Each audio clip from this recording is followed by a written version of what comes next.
Seigneur, merci pour Hervé, merci de le bénir ce matin, qu'il puisse être vraiment à la maison. Et surtout, tu lui donnes la liberté de parler avec hardiesse, avec sincérité, avec foi, avec vérité, avec amour. Seigneur, viens loin de ton esprit et viens vraiment le conduire dans ce moment, dans ce partage.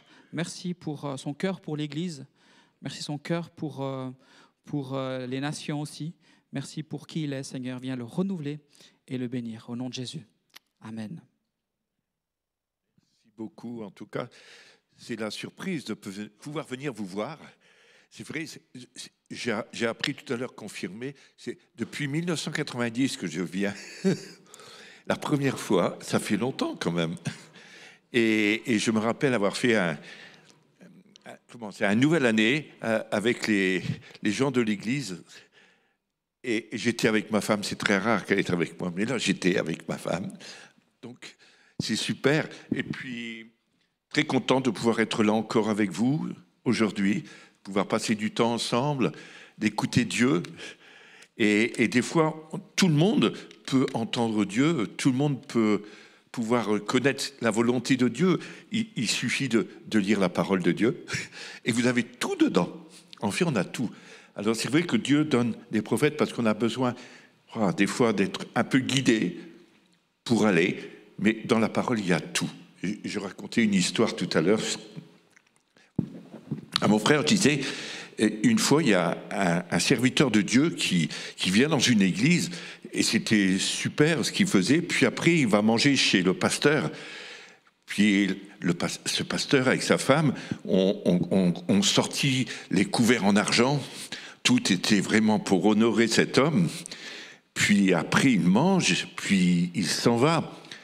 Et puis, en faisant la vaisselle, la dame dit « Ah, il me manque une cuillère en argent. » Alors, ça serait quand même pas le pasteur qui aurait pris la cuillère en argent. Et elle se posait beaucoup de questions. Hein. Elle était très inquiète. Et puis voilà qu'un an après, il revient, puis elle dit, je vais lui poser, il faut dire la vérité. Elle dit, c'est vrai, il faut se dire les choses. Alors il arrive, puis elle dit, voilà, je suis très embêté, mais voilà, il y a un an, vous êtes venu, et il nous manque une cuillère en argent. Ça ne serait pas vous, par mégarde, que vous l'auriez prise. Ah non, elle dit, je l'avais mis dans les pages de votre Bible, et vous vous rendez compte, elle n'avait pas ouvert la Bible depuis un an. Elle n'avait pas vu que la cuillère était dedans. Il l'avait piégée quelque part, mais ça démontre quand même quelque chose que des fois on voudrait tellement avoir des paroles par un ministère, mais on ne lit pas la parole, alors que tout est dedans finalement et c'est très riche. Moi, dès le début de ma conversion, c'était ça. La parole, je me suis converti avec la parole de Dieu, quoi. C'est même pas avec un ministère quelconque. J'ai assisté et ça m'a rien fait, mais c'est en rentrant, en lisant cette Bible que je me suis converti. La parole m'a parlé, je dis, mais elle raconte toute ma vie. Ça, c'est incroyable. Elle parle de moi. Et je tombais sur des versets où j'étais humilié, mais vraiment, j'ai demandé pardon de mes péchés et Jésus est venu dans mon cœur, quoi, à ces moments-là. Et c'est pour cela que je défends aussi beaucoup la parole de Dieu, parce que je trouve qu'on a besoin de la lire. Hein. Puis maintenant, on a tous les moyens, même le téléphone, on a plein de choses. On peut plus dire qu'on ne peut pas lire. On peut plus dire qu'on est à l'autre bout. Même il y a le Wi-Fi partout. Alors on peut, je crois. Donc c'est important de lire la Bible. Alors c'est vrai, ces derniers temps, j'étais avant-hier à Soteria, à Yverdon. Donc je profite en même temps de passer chez vous. Il m'a invité et c'est super. C'est vrai que je le connais depuis 3-4 ans déjà, non ? Voilà, alors j'aimerais vous partager d'abord un message particulier. C'est un peu l'ordre de persévérer, justement. Persévérer. Vous savez, on est dans une période, il y a tellement de choses qui se passent. On est tellement bousculé. Et le monde chrétien est bousculé vraiment. Hein. Alors, on ne sait plus où on en est. Et il y a des gens qui perdent la foi, quoi. Et ils vont dans des choses qu'ils ne devraient pas parce qu'ils ne trouvent pas auprès de Dieu la solution. Alors, Dieu nous demande de persévérer. On peut lire dans Apocalypse, au chapitre 3, versets 9 et 10.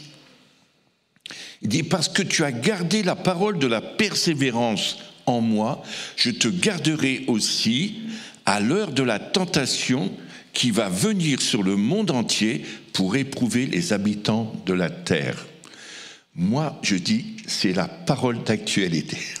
Vous avez remarqué? C'est incroyable. Il veut nous garder au moment de la tentation. Ça veut dire que son peuple va être tenté en toutes choses. Il parle à nous, hein. Il ne parle pas à ceux qui ne le connaissent pas. Quand on lit le texte, je te garderai. Et le monde va être ébranlé. Je vous le dis. Et il est commencé. On va être dépassé par des tas de choses. L'intelligence artificielle, beaucoup de choses. Moi, je suis surpris que maintenant, même des pasteurs font des messages avec la truc, là, voilà, l'intelligence artificielle. Alors, c'est tout fait. Vous tapez un thème et puis il vous fait tout de suite.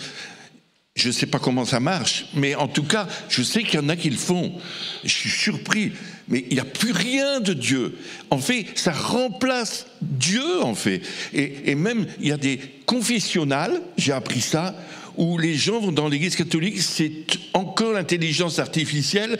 Les gens, ils confessent leurs péchés, et puis la machine, elle dit ce qu'il faut faire. Plus besoin de prêtre, plus besoin de pasteur, plus besoin... Voilà, on va marcher. Mais c'est vrai. Et on dit, on arrive dans un monde qui est perturbé, complètement, sans Dieu. Je ne sais pas si vous avez vu, mais ces derniers temps, à Toulouse, il y a eu ce spectacle avec des géants, vous savez, mais ils ont ouvert les entrailles de l'enfer avec une araignée qui était le gouffre pour attirer tout le pays, enfin là c'était toute Toulouse, vers l'enfer. Il y avait des milliers de gens qui assistaient. Il y avait des chrétiens qui y assistaient. C'est vrai. Depuis ce temps-là, il n'y a jamais eu autant d'accidents, jamais eu autant de morts, jamais eu autant de meurtres, jamais autant de cambriolages. C'est de pire en pire. Voilà, on l'a livré à Satan, quoi, à la ville. Alors, il ne faut plus être surpris. Mais on croit que c'est anodin. C'est un spectacle. Mais il n'y a rien d'anodin dans les choses qui sont faites. Alors, je crois qu'on arrive dans ces heures où le monde entier va être éprouvé. Tous les habitants de la terre. Alors là, il ne parle pas que juste les chrétiens, mais tous les habitants. On rentre dans des temps tellement durs. Il a dit, trouverai-je encore de la foi sur la terre ? Mais c'est fou. Et moi, je comprends aujourd'hui, avec tout ce qui se passe. On est tellement tenté, tellement troublé, quand on voit même notre pauvre pays de France. Des fois, je me dis, est-ce que je suis vraiment français ? J'ai plus trop envie, mais je le suis. Et je dis, comment il est perturbé, comment on est en train de descendre dans le gouffre de plus en plus. On a fait des choix de puissance de ténèbres, alors on n'a pas à être surpris. On a la récolte de ce qu'on a semé. Satan, il rigole, quoi. Alors nous, tenir ferme. Il est dit, le bien triomphera-t-il enfin ? Est-ce qu'un jour le bien va triompher ? Ce n'est pas des questions que vous vous posez, ça. Le mal demeurera-t-il toujours sur le trône ? Vous n'avez jamais passé ces questions. Combien de temps devrons-nous attendre la vengeance du peuple de Dieu et les desseins de Dieu pour l'histoire humaine ? Combien de temps ? On se dit, mais pourquoi ? Pourquoi autant de chrétiens souffrent ? Pourquoi autant de chrétiens sont attaqués dans leur corps, dans leur vie, dans leur entreprise ? Mais c'est incroyable. Comment tenir le coup, quoi ? C'est terrible. Alors jusqu'à quand, Seigneur ? J'avais un ami pasteur, il disait, jusqu'à quand serait-ce, Seigneur ? Il disait toujours ça, jusqu'à quand serait-ce ? Oui, jusqu'à quand ? Est-ce que vous vous êtes déjà posé ces questions en lisant les quotidiens, en écoutant la télé ? Mais il n'y a que ça, hein ? C'est terrible. Tous les pays, quand tu regardes Israël, tu regardes, mais c'est tous les pays qui sont mal. Tous tous les pays, il n'y en a pas un seul qui est bien. Tous sans Dieu, ils sont en train de mourir, quoi. Et les gens veulent partir, mais ils reviennent dans nos pays chez nous, et c'est encore pire. On se pose beaucoup de questions, hein. Oui, et on est un peu déçus de tout ça. Mais où est le peuple de Dieu? C'est là où on devrait se lever. Dieu veut vraiment réveiller son Église, quoi. Parce qu'on sait où elle est dans ces conditions-là, où on se trouve face à toutes ces décisions, face à tout ce qui se passe. Bien souvent, on baisse les bras. Vous n'êtes pas d'accord avec moi? On laisse tomber, on ne combat plus. On dit, ben voilà, Maranatha, Jésus revient vite. Ouais, mais c'est pas encore demain. Il veut vraiment que son peuple soit purifié, changé et tout entier pour lui. On ne peut plus jouer dans les temps dans lesquels nous sommes. C'est affreux. Parce que celui qui est entre deux, je le vomirai de ma bouche, il a dit. Mais tu ne peux plus.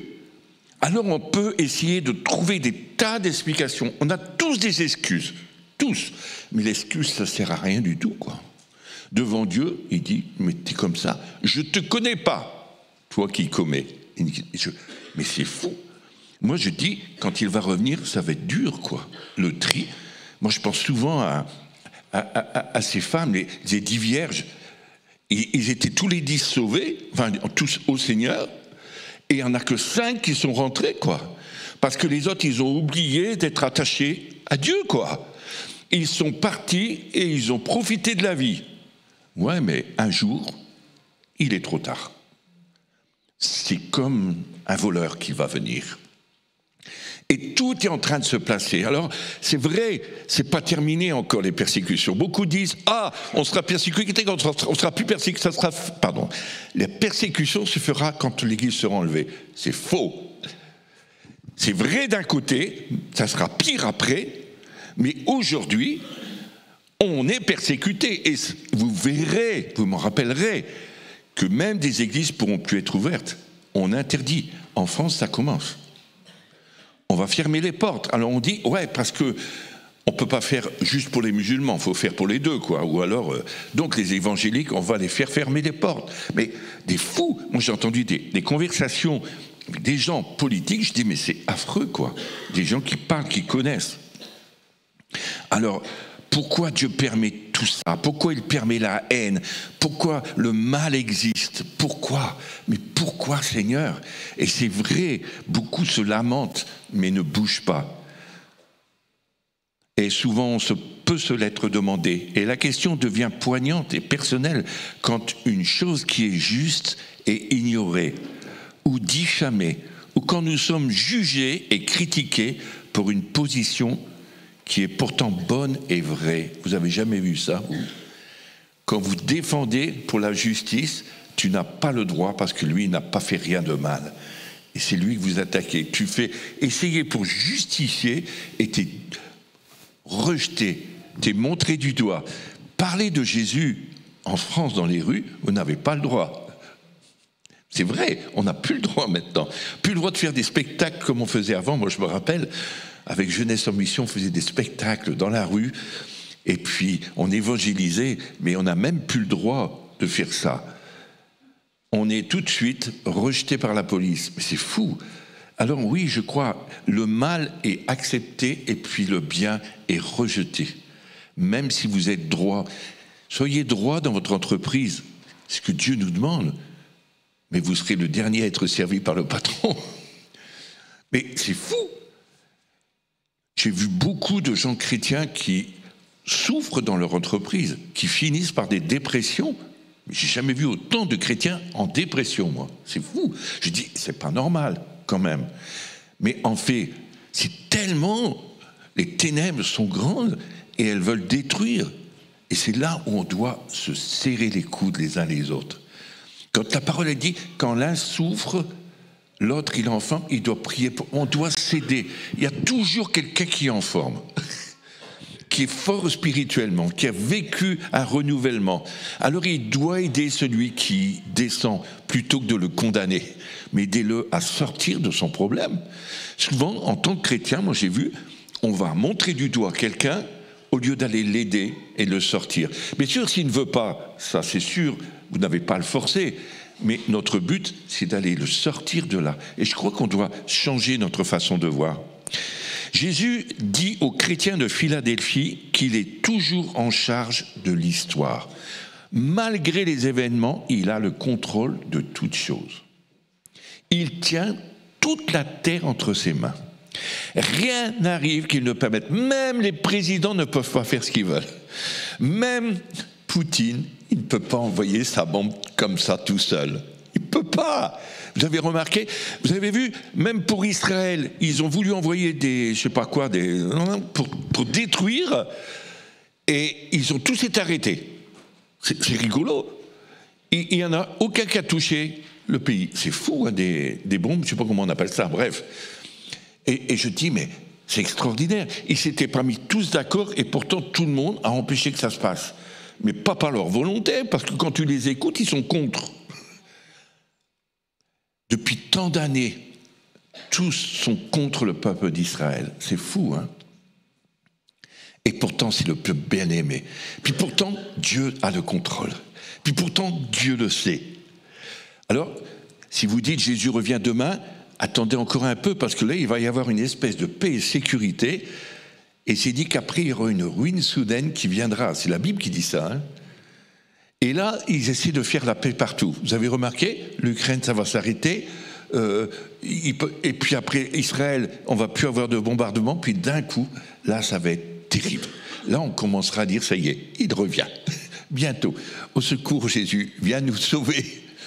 Oui, mais on va voir ça avant. Ça va être incroyable. On verra constamment, en tout cas, des mauvais empires s'élever et tomber. Des marées de gens sans Dieu affluer et refluer, tout le temps, de par sa puissance et les causes qui s'opposent à Dieu. Tout le temps, vous allez voir ça jusqu'au retour de Christ. Tout le temps, des gouvernements qui vont dégringoler. C'est fou. Moi, je ne suis plus étonné. Et des gens ont peur, hein. Des chrétiens, ils disent « Oh Seigneur, préserve-nous de la bombe atomique ». C'est vrai. Mais en fait, on a tous peur, Poutine, qui fasse des choses comme ça, ou un autre, peu importe, ou peut-être la Corée du Nord, ou peut-être ailleurs. Mais ils ne peuvent pas. Mais même si ça tombait sur vous, mais vous iriez directement au ciel. En tout cas, si vous êtes avec Jésus, quoi. Donc, plus de problème. Alors, pourquoi s'inquiéter de demain? C'est pas la peine. Si on doit mourir, moi je dis ça, hein, si on doit mourir, c'est que c'est lui qui l'a décidé. Mais c'est là où on va aller, quoi, qui est important. Ne pas se battre pour rien. Alors, le Seigneur, dans la parole et ce passage, rend hommage à la persévérance. Je crois que c'est ce qu'on a besoin le plus. Persévérer. Christ intercède pour nous durant toutes les périodes de transition où le monde mécontent réclame la paix. Dieu nous fait justice. Il prie pour nous sans cesse. Rendez-vous compte? Il intercède auprès du Père pour nous. Il doit en avoir des prières. Nous, on a du mal à tenir 5 minutes dans la prière. Une fois qu'on a commencé un petit peu, vite, on s'en va, il est l'heure. Mais c'est dur, hein? Mais là, voilà, sans cesse. Je crois que la justice sociale, l'honnêteté, l'amour, tout ça, la patience consiste à voir les choses du point de vue de Dieu et selon son horaire. Dieu veut qu'on soit patient, persévérant et patient. Et je crois que bien souvent, je ne sais pas pour vous, mais moi, il m'est arrivé tant de fois où j'ai voulu faire trop vite. Ça vous est jamais arrivé? Dieu te parle. Alors il parle tout le temps. De toute façon, moi je sais, il parle tout le temps. Je ne l'entends pas tout le temps parce que je ne suis pas prêt ou parce que je suis occupé à autre chose, mais lui, il veut parler. Il veut partager avec nous. Mais des fois, il nous dit des choses et il ne veut pas qu'on le fasse tout de suite. Ça m'est arrivé, hein. J'ai eu des paroles prophétiques et il m'a dit, tu ne le dis pas. Mais je dis, Seigneur, pourquoi tu me le dis, quoi? Si tu ne veux pas que je le dise, tu aurais dû le garder pour toi. Non, je discute avec Dieu, hein, c'est vrai. Mais Dieu m'a dit, pas tout de suite. Et une fois, je n'ai pas écouté ce qu'il a dit. Je l'ai fait tout de suite. Et un de mes frères qui était prophète aussi, qui était avec moi, il était à côté de moi, il m'a laissé faire. Il était plus vieux que moi, en âge et d'expérience. Puis il m'a laissé faire, il m'a rien dit. Ma parole était juste, mais je l'ai dit trop tôt. Alors quand je l'ai dit, ça a tombé comme un soufflet. Plus rien. J'avais la honte. Devant une foule de gens, j'étais honteux, confus. J'ai demandé pardon, Seigneur, pendant tout le reste de la louange. Oh, je te demande pardon, Seigneur. Vraiment, j'ai fait une bourde, pas possible. Puis mon frère, qui était prophétique, il était à côté. Il rigolait de moi. Il dit, Hervé, waouh. Il dit, pourquoi tu n'as pas écouté Dieu? Il fait, alors, c'est tout, il était très sage et très gentil. Et puis après, c'était l'heure. Dieu m'a dit, maintenant tu peux. Ah, je dis non. Si jamais ça rate encore, là, une fois, pas deux. Et le Seigneur a dit, maintenant. Et l'obéissance vaut mieux que les sacrifices. J'ai obéi tout de suite. Et là, une onction est descendue et ça a marché. J'ai dit, mais Seigneur, alors, pourquoi savoir être patient, savoir attendre le moment, savoir prier quand il faut, comme il faut, savoir parler aux gens quand Dieu vous le montre. Il a déjà choisi les gens qu'il va sauver. Ce n'est pas nous qui les sauvons, c'est lui. Vous êtes d'accord? Donc Dieu peut nous révéler. Moi, je fonctionnais comme ça, je l'ai déjà dit, je ne sais pas ici, mais je suis allé à Lausanne. Et puis là-bas, j'étais dans une église où, je les ai un peu poussés à évangéliser, quoi. Et puis, on est allé dans la rue, mais il n'y en avait que 6 personnes avec moi. Bon, c'est déjà pas mal. Sur une grande église, ça ne fait pas beaucoup, mais au moins, c'était des volontaires. 3 hommes, 3 femmes. Non, il y a 4 femmes, 2 hommes. Oui, c'est ça. Enfin, il y a toujours plus de femmes. Ils sont plus volontaires, plus courageuses que nous. Et puis, on est allé, puis je vais vous apprendre à écouter Dieu dans ce marché. Il y a des gens qui veulent sauver. Alors, allez-y. Je vais vous aider après. Et ils sont faits, mais alors les boulettes, pas possible. Ils se trompent de personne. À la fin, je vais avec eux. Et puis je dis, maintenant, on va marcher. J'étais avec les hommes. Parce que je dis, là, il faut un peu les débrider un peu. Alors, voilà, ils avaient peur. Donc on est allé, et puis on est allé dans la rue. Et d'un seul coup, il y avait 2 gars qui étaient là et qui passent. Et puis je demande à mes frères, je dis, peut-être vous avez une parole pour eux. Alors il me dit, oui, moi, le grand là, bon, vas-y. Il fait, ça tombe à l'eau. Oh là là là là. Je dis, tu t'es trompé, c'est l'autre que Dieu veut sauver. Comment tu le sais? Tu vas voir. Le gars était là, le grand à côté aussi, il est même parti après. Je donne la parole, le gars est tombé en pleurs. Et le gars était bouleversé. Dieu a raconté toute sa vie. Pourquoi il était là? C'était devenu un dealer de la drogue. Je lui ai dit, tu es devenu dealer. Et il était sans domicile fixe. Il avait tout perdu parce que, en fait, il était prothésiste dentaire et il a tout perdu son métier parce que sa femme l'a trompé, il n'a pas supporté, il a pété les plombs, il s'est retrouvé à la rue. Mais ce gars-là, après ça, on s'est mis, il faut aller jusqu'au bout, sous le marronnier qu'il y avait, parce qu'il y a plein de caméras là-bas à Lausanne qui surveillent le marché. Alors il dit, il faut aller sous le marronnier, on ne nous voit pas, il me fait. Sinon, ils vont croire que je vous vends de la drogue. Alors, il dit, je ne veux pas retourner en prison. Alors, on est allé sous le marronnier, j'ai prié pour lui, il a accepté Jésus et il a vécu une délivrance sous le marronnier. Mais très forte, Oh là là, tout y partait. Et puis, ce gars, complètement changé. Après, mon ami lui offre un coup à boire. Bon, lui, il est encore à la bière, donc le matin, 9h, mais bon, il a bu la bière. Et puis, nous, on a bu un café. On n'était pas encore prêts dans l'estomac pour boire de la bière. Mais j'en bois pas, en fait, moi. Et puis, après ça, le gars, je lui dis, si tu veux, tu peux venir dimanche dans l'église. Tu vois, comme ça. Tout en sachant que des gens, des fois, quand ils sont loin, comme ça, dans les ténèbres, bon, en tout cas, les sans domicile fixe, ils disent oui, puis c'est non, quoi. Ou alors ils ne viendront pas. Je lui dis, mais avec la foi en plus. Il a dit oui. Bon, on verra. Les autres, ils disent non, il ne viendra pas. Je dis, je sais pas, moi je suis... Le dimanche, je lui ai dit le lieu, c'était un lieu de luxe. Alors une église à un endroit, c'était le... Voilà. Alors lui, là-dedans, j'ai dit comment il va faire s'il vient. Bon, il a volé un costume 3 pièces, et puis il est venu, parce qu'il savait où il allait. Et puis il est rentré, et quand il m'a vu, il m'a... Hervé, il m'a sauté dans les bras. Je ne suis plus le même homme. J'ai voulu me faire une dose, j'ai jamais pu. Il dit, je ne peux plus me droguer. Mais je dis non, tu as donné ta vie à Jésus maintenant. Tu es délivré. C'est fini tout ça maintenant. Alors il fallait qu'on l'apprenne, quoi. Et il était bouleversé.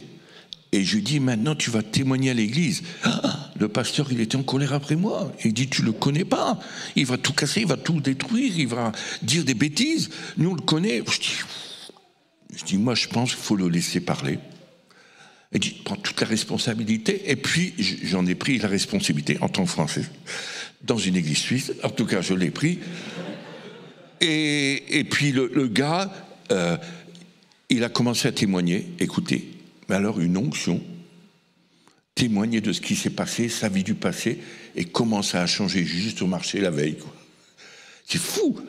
Et le gars était complètement changé. Et pour vous dire que, finalement, ouais, pourquoi je vous ai parlé de ça, je ne sais plus. Mais en tout cas, de savoir être au bon moment, là où il faut, mais savoir écouter l'esprit, être patient, être en écoute avec lui. On ne peut plus vivre comme ça au hasard des choses. Souvent, on a vécu sous le hasard ou sous l'onction de quelqu'un.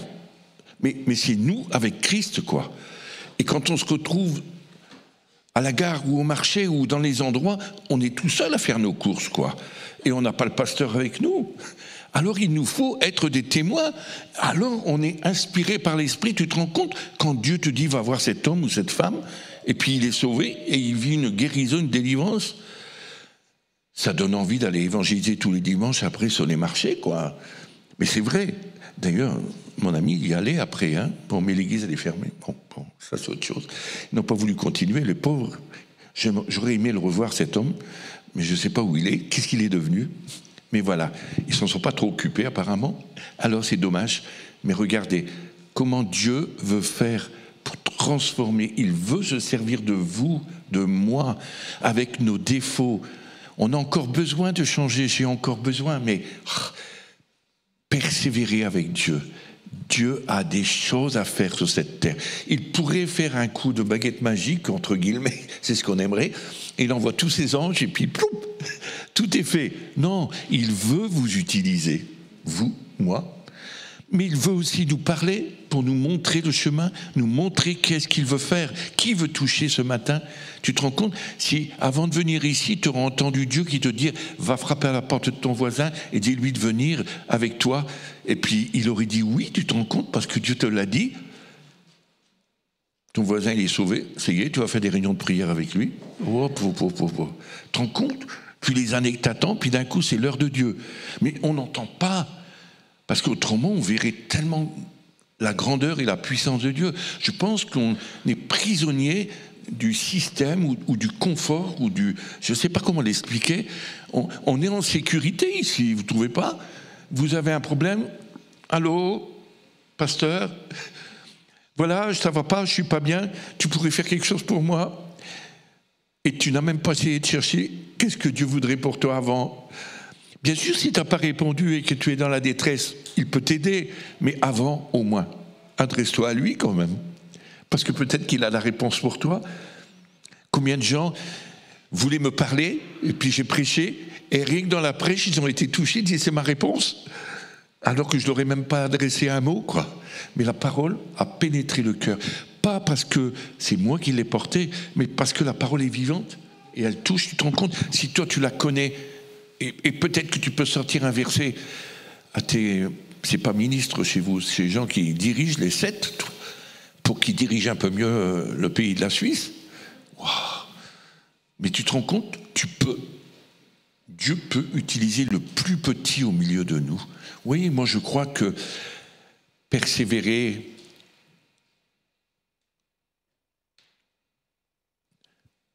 même que le mal est plus fort sur cette terre, celui qui est en toi est plus grand que celui qui est dans le monde. Et c'est Jésus. Alors, ce n'est pas un Jésus de la religion évangélique, Lazare, non. Mais c'est un Dieu personnel. Il t'a sauvé, toi, et c'est ton Jésus. Et quand on est tous ensemble, tu te rends compte, on forme un corps. Et quelle puissance! Ici, il y a une vraie bombe atomique, quoi. En fait, tous ensemble réunis avec tous les dons qu'on a reçus les uns les autres, qu'on ose utiliser, toute la région, elle est bouleversée. Tu te rends compte? Le nombre de chrétiens qu'il y a en Suisse, c'est incroyable, il y en a plus qu'en France. Hein. Mais tu te dis, si tous réagissaient comme il faut, ah là là, si on persévérait, au lieu de se lamenter tous les jours. Oh là là, mon frère, il ne m'a pas dit bonjour. Oh là là là là, tu te rends compte, il a passé à côté de moi. Même le pasteur, il ne m'a même pas regardé. Tu te rends compte, il parle avec quelqu'un, il ne m'a pas dit bonjour. Mais peut-être qu'il est occupé à autre chose dans sa tête. Mais peut-être qu'il y a peut-être d'autres questions que tu devrais te poser. Comment va ta vie avec Jésus, quoi? Si tu as de la colère ou de la rébellion, est-ce que c'est parce que justement tu es mal à l'aise et que tu es blessé et que tu as besoin de demander pardon? Peut-être. Ou de pardonner. Ah oui, moi je crois qu'il y a trop de choses qui se passent au milieu de l'Église qui servent à rien, quoi. Je crois qu'on tourne en rond. On est comme le peuple d'Israël dans le désert. Avant qu'ils trouvent la terre promise, alors qu'elle était à côté, ils ont tourné pendant des années. Mais il n'y a rien de nouveau sous le soleil. On fait exactement la même chose, nous, aujourd'hui. Vous ne trouvez pas? Oh là là là là. Je ne sais pas quelle heure il est, non, on ne voit pas bien. Ça va. Je vais bientôt arrêter la prêche. Mais juste pour vous avertir en tout cas, je crois que la persévérance est le don de Dieu qui nous permet de vivre dans un monde malade et mauvais. Persévérer. Le monde malade et mauvais. Et ça, Dieu le sait. Et il sera pire en pire, je redis. Prophète de malheur, mais tant pis. Mais à nous de nous lever et de persévérer, en tout cas, cette persévérance pour tenir le coup malgré les événements. Malgré que tu aies éprouvé dans ton corps, dans ma santé, je suis éprouvé, je vous assure. Si vous saviez la douleur que j'ai dans la jambe et le dos, je dis, oh là là. Et pourtant, Dieu m'aide à la supporter. Ça fait mal, mais j'arrive à la supporter. J'ai entendu des frères tout à l'heure, ils m'ont dit, mais prends un cachet. Je dis, non, je ne veux pas être empoisonné. Je ne suis pas du genre, la vieille école, pas trop de médicaments. Mais en même temps, des fois, ça soulage quand même. Au début, j'avais très mal, ils me donnaient de la morphine, mais après, t'es accro de ce truc. J'ai dit, j'arrête tout, quoi. Et j'en prends plus rien depuis un moment, mais tu te dis, mais Dieu est suffisant. Alors bien sûr, je vais passer à l'opération, parce que là, c'est un truc mécanique, et c'est de ma faute ce qui m'arrive, en plus. Je fais des abeilles, et en fait, j'ai tourné comme ça, sans bouger les pieds, avec une truc très lourde, ping. Et après, oh là là là là, vous dites qu'il a pris... bref. Et en fait, voilà, on ne fait pas attention, quoi. Alors, comme disait le kiné, il faut apprendre à porter des charges. Mais pendant des années, je l'ai fait sans faire attention. Mais quand tu arrives à un certain âge, il n'y a plus rien grand-chose qui tient de bon. Alors là, il faut faire gaffe. Mais je sais que ça, c'est un truc mécanique, mais en même temps, ça parle, dans ces moments de souffrance, de détresse, des moments où on est tout seul là face à ces douleurs, comment on souffre, combien on pourrait se lamenter. Puis au début je l'ai fait, je dis mais Seigneur, pourquoi tu fais rien? Tous ces gens qui ont prié pour moi, puis rien ne s'est passé, parce que j'ai encore plein de choses à te dire. Et bien c'est fou, quoi, pour dire arriver à faire confiance au Seigneur jusqu'au bout, malgré l'épreuve, persévérer. Percez, vous verrez. Oh, ça c'est pas mal. Voilà, faites un gros trou. Non, mais je crois que Dieu veut vous encourager, en tout cas, pour pouvoir aller beaucoup plus loin. Et moi, en tout cas, je me réjouis déjà de cette église, de combien c'est en train de bouger. Pour moi, le petit peu qui m'a dit, qui n'est pas énorme en voiture, on n'a pas trop longtemps parlé, mais de dire combien Dieu est en train de bouleverser bouleverser les cœurs. Mais ce qu'il faut maintenant, c'est que chacun se mette au travail. C'est pas juste l'équipe qui va encadrer, c'est que chacun se mette au travail. Tu te rends compte? Moi, j'étais content tout à l'heure. Il y a un monsieur, j'ai dit, il était là-bas, et j'ai dit, j'aimerais bien avoir une bouteille d'eau. Tout de suite, il m'a donné, je ne sais pas sur qui je suis tombé, mais en tout cas, il était super. Il va avoir une récompense, parce qu'il a donné de l'eau à un plus petit que lui. Et je crois que Dieu veut, tout de suite, c'est cet esprit de service. Des fois, une petite chose comme ça, tu te rends compte au milieu de l'église. Peut-être il y a quelqu'un qui est venu aujourd'hui avec une souffrance très forte et qui n'a plus rien et qui n'ose pas le demander. Vous savez, ce n'est pas ceux qui ont le plus besoin qui parlent. Hein. Et peut-être que toi, Dieu va te parler pour lui dire, va le trouver, invite-le à manger juste à midi, quoi. Peut-être, ça vaut la peine, hein, juste un repas avec cette personne. Alors un repas chaud. Et peut-être, on ne sait pas qui est au milieu de nous. Peut-être vous ne vous connaissez pas tous encore. On connaît un peu une base de certaines personnes, mais des fois, il y a des gens qui viennent comme ça, par hasard. J'ai tellement vu ça, des surprises, moi. Et si le peuple de Dieu était prêt à faire, comme cet homme, juste pour la bouteille d'eau, et prêt à donner quelque chose, prêt à donner de toi, peut-être faire un sourire, peut-être, on dit une accolade, comme on dit ici, un câlin, moi je dis câlin, j'aime bien le mot, peut-être, ah oui, et peut-être ça va sauver. Hier, j'ai vu une personne comme ça, et c'était pourtant un homme de Dieu, mais en plein la descente la plus profonde. Et je lui ai juste fait un câlin. Oh, il s'est bien pleuré. Oh, ça me fait tellement de bien. Et le gars était bouleversé, quoi. Bien sûr, il y a eu une parole aussi pour lui, mais en public. Mais ça lui a ôté rien. C'est quand il est venu pour me remercier que je l'ai serré que tout s'est déclenché. Alors tu te dis, ouais, peut-être on a un geste à faire des fois. Un mot d'amour ou un sourire. Même un sourire. Quand tu es angoissé parce que tu as vécu un enfer ce matin, et puis quelqu'un arrive et te fait un sourire quand il t'accueille, tout est tombé, toutes les tensions dégringolent. Enfin, on peut louer Dieu parce qu'on est libre. Tu te rends compte, tu es responsable de ton frère et de ta sœur. S'il ne va pas bien, c'est peut-être de ta faute si tu n'as pas fait un petit câlin, un petit regard, un petit sourire. Alors moi, je dis, c'est ça, persévérer. Jusqu'au bout. Chacun est important aux yeux de Dieu. Même le plus petit, même le petit enfant est utile au milieu de l'église. Mais c'est fou. Même le petit enfant, les petits enfants, des fois, on les rejette parce qu'ils sont turbulents. Moi, j'ai tellement vu des jeunes de 12 ans turbulents et Dieu s'est servi d'eux pour prier pour des gens, pour des guérisons. Mais fou. Ils avaient chahuté la veille à enlever les piquets de tente des gens pour que la tente s'écroule, enfin des trucs qu'on fait quand t'es gamin, ça se fait encore, cette chose. Et puis, le lendemain, touché par Dieu, passé toute la nuit devant Dieu, les parents ils croyaient qu'ils étaient partis faire des bêtises, et ils étaient devant Dieu, et après ils ont prié pour des gens, plein de guérisons. Tu te dis, mais le plus petit au milieu de nous, après ils sont redevenus turbulents. Mais ça ne retire rien, ça. Être prêt, peut-être tu as quelque chose à faire. Voilà, j'arrête de parler. Ça fait beaucoup. 11h30, c'est bien, pile. Voilà. Je vais donner quelques paroles. Mais en tout cas, je n'ai pas été tellement fidèle dans tout ce que j'ai prêché. Je suis parti. Ça, c'est le prophète. Il est là. Puis après, il pense à quelque chose. Et puis voilà. Bon, en tout cas, je l'écris bien, mais ce n'est pas forcé que je suis ce que j'écris.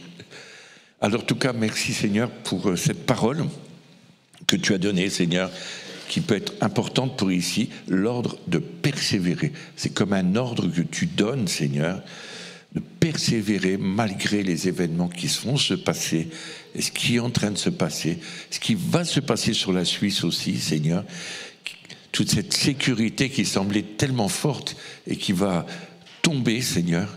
Alors oui, Seigneur, je prie pour ton peuple qu'il soit fort, qu'ils soient unis les uns aux autres, pour gagner et triompher du mal, pour voir ta gloire se manifester au milieu des ténèbres.